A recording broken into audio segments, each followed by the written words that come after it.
So welcome back. This is video 3, section 15.3. The main topic in this short video is the introduction of indefinite integral.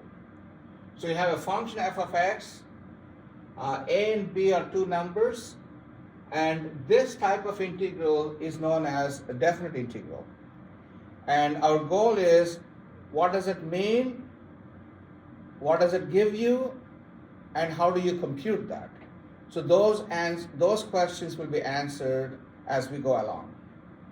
So let me draw a distinction between this and the indefinite integral. Remember, we talked about indefinite integral in section 15.1. This is known as indefinite integral. Indefinite integral. Also, we use the term antiderivative. So this is antiderivative or indefinite integral. When you do this, you get a function plus a constant. Whereas definite integrals, you have a couple of numbers here and the function. And how do you evaluate this? We'll do that subsequently. Okay? So make a distinction between definite integral and indefinite integral. Now I want to tell you what this definite integral gives you. So you have a function, and that these numbers tell you if a is less than b, the function is defined on the interval a to b. Okay? So the setup here is f is a function defined on the interval ab. This function should have some interesting properties for this to make sense. Usually, function being continuous without any interruptions or finite limit interruptions is good to make sense of this symbol. Okay.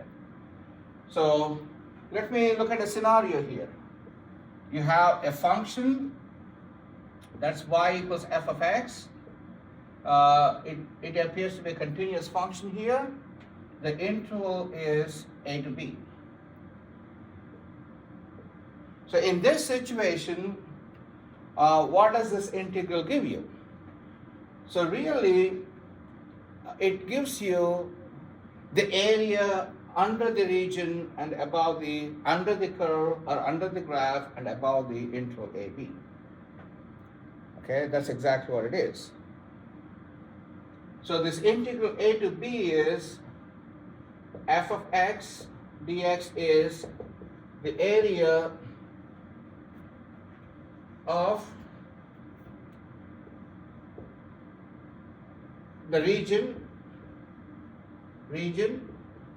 bounded between the graph of f and the interval AB with one condition, namely graph of f is above x-axis. So if the graph of the function lies above the x-axis, this does give you the area of the region. In a minute or two, let me tell you how to compute that. Remember, in the previous videos, we tried to approximate the area like this of a function whose graph lies above the x-axis by using rectangles. To be precise, we used 4 rectangles to compute the area in each of those situations. And our goal is not necessarily 4, you try to take n rectangles, so you try to divide this area into n equal subintervals, n. And n could be any integer. You could divide to 5, you could divide n equals 6, or n is 1000. Our goal is to let n go to infinity. Then what you do is, you look at these rectangles,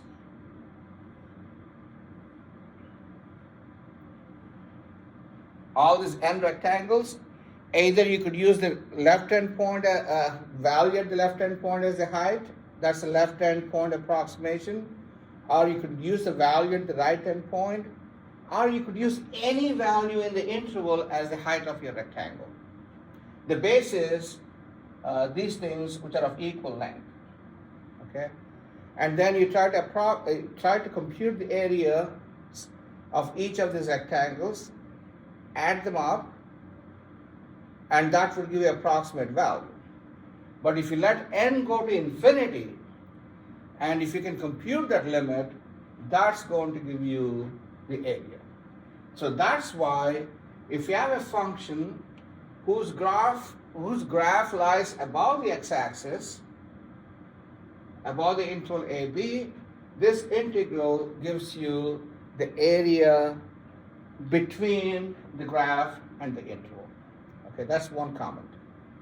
The second comment is, what happens if the graph lies completely below the x-axis? Let's say this is my function, and this is still the interval a to b, but this time graph of my function lies completely below the x-axis. Then what does this integral give you? The integral gives you, when you try to approximate the area, the height would be negative. I mean, we don't take negative heights here. Therefore, if you try to approximate them by means of rectangles, really you get a negative value here. So what is that negative value? That's negative of the area of this region. Whatever the area, the negative of that would be this integral. So this would be still, if you call that as A is the area of the region, this is negative A. A is the area. Okay? That's how you interpret if the function lies completely below the x-axis, the integral will give you negative of the area. If you combine these two cases, so let me erase this. If you combine these two cases, so let's say my function is like this, going up and down, and it's defined on the interval still a to b. So we are in a situation like this. Let me erase this.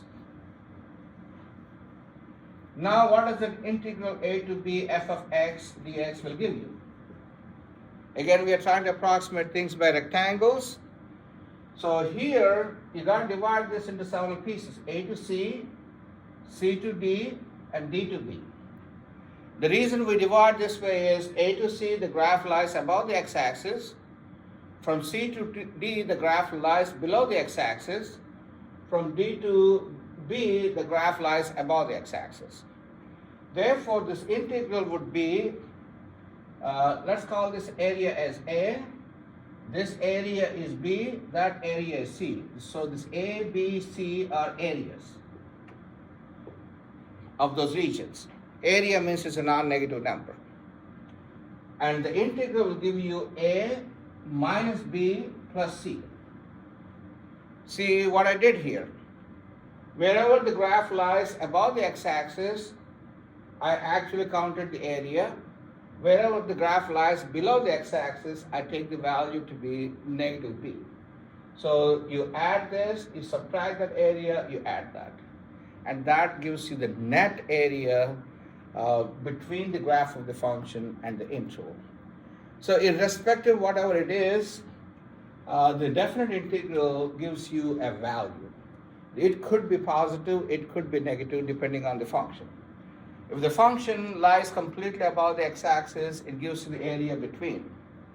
If it lies below the x-axis, it gives you negative of the area. If lies both above and below, you will get a net value. Okay. Now the question is, how do you compute this value? Integral a to b f of x dx. We really don't use these rectangles to approximate.